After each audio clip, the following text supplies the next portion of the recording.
Bismillahirrahmanirrahim. Assalamualaikum warahmatullahi wabarakatuh. Perkenalkan, nama saya Alfian dari Prodi Hukum Keluarga Islam, jurusan Syariah dan Ekonomi Bisnis Islam, dari kelas HKI 1 semester 5 dengan nomor NIM 20 15 6123 019. Baiklah, pada kesempatan kali ini saya akan mencoba menjelaskan mengenai tentang hukum perlindungan perempuan dan anak. Baiklah, bagian yang pertama yaitu perlindungan perempuan.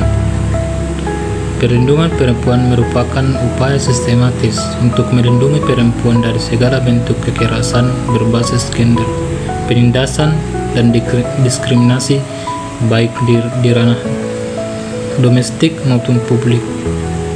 Perlindungan ini mencakup aspek hukum, sosial, ekonomi, dan budaya guna menjamin kesetaraan, keadilan, serta penghormatan terhadap hak-hak perempuan sebagai bagian dari hak asasi manusia.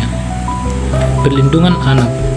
Perlindungan anak adalah segala kegiatan untuk menjamin dan melindungi anak serta hak-haknya agar dapat hidup, tumbuh, berkembang, dan berpartisipasi secara optimal sesuai dengan martabat kemanusiaan, serta memperoleh perlindungan dari kekerasan, penelantaran, eksploitasi, dan perlakuan salah.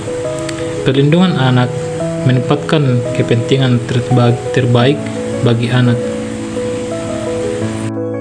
Adapun dasar hukumnya yaitu Undang-Undang Dasar Negara Republik Indonesia tahun 1945. Pasal 28A menjelaskan bahwa menjamin hak setiap orang untuk hidup dan mempertahankan kehidupannya.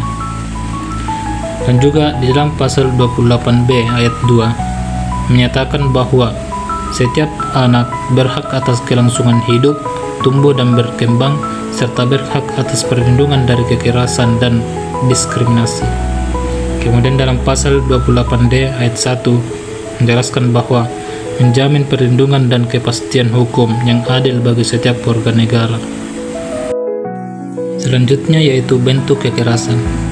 Kekerasan fisik yang mengakibatkan rasa sakit, luka atau cedera pada tubuh korban, seperti misalnya pemukulan, penamparan, penendangan, penyiksaan, dan pembakaran. Penganiayaan dengan benda berbahaya.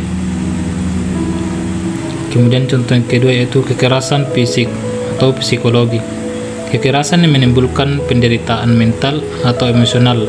Contohnya yaitu ancaman, penghinaan, pelecehan verbal, dan intimidasi.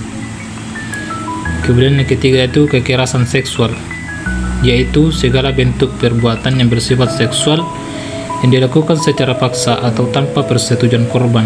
Contohnya yaitu pelecehan seksual, pemerkosaan, eksploitasi seksual, pemaksaan perkawinan. Selanjutnya itu hak perempuan. Terdapat beberapa macam hak perempuan yang harus terpenuhi, yaitu yang pertama, hak atas kesetaraan dan non-diskriminasi, mendapatkan perlakuan yang sama di depan hukum, bebas dari diskriminasi berbasis gender, mendapat kesempatan yang setara dalam pendidikan, pekerjaan, dan kehidupan sosial. Kemudian yang kedua itu hak atas kehidupan, keamanan, dan perlindungan. Hak untuk hidup dan merasa aman, perlindungan dari kekerasan fisik, psikis, seksual, dan ekonomi, perlindungan dari perdagangan organ, dan eksploitasi. Kemudian yang ketiga itu hak atas pendidikan. Akses yang sama terhadap pendidikan di semua jenjang, kesempatan mengembangkan potensi dan keterampilan, bebas dari perlakuan diskriminatif di lingkungan pendidikan. Selanjutnya yaitu hak anak.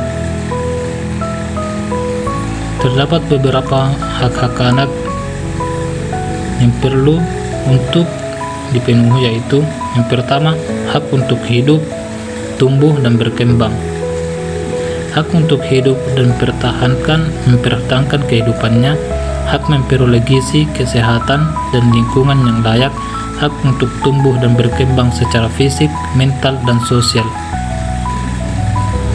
Kedua yaitu hak atas identitas, hak atas nama dan kewarganegaraan, hak memiliki akta kelahiran, hak diakui sebagai subjek hukum.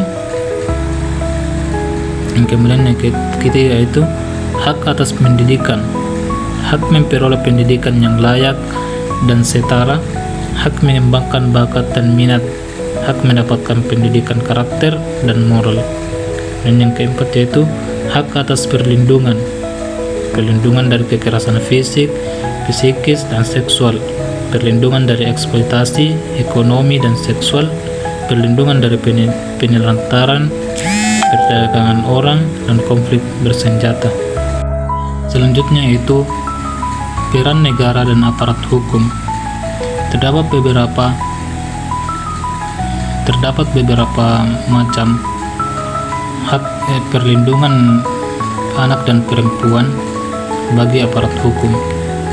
Yang pertama itu membentuk dan menegakkan hukum dengan cara menyusun peraturan perundang-undangan yang melindungi perempuan dan anak, menegakkan hukum secara adil terhadap perlakuan kekerasan, menjamin kepastian hukum dan perlindungan bagi korban.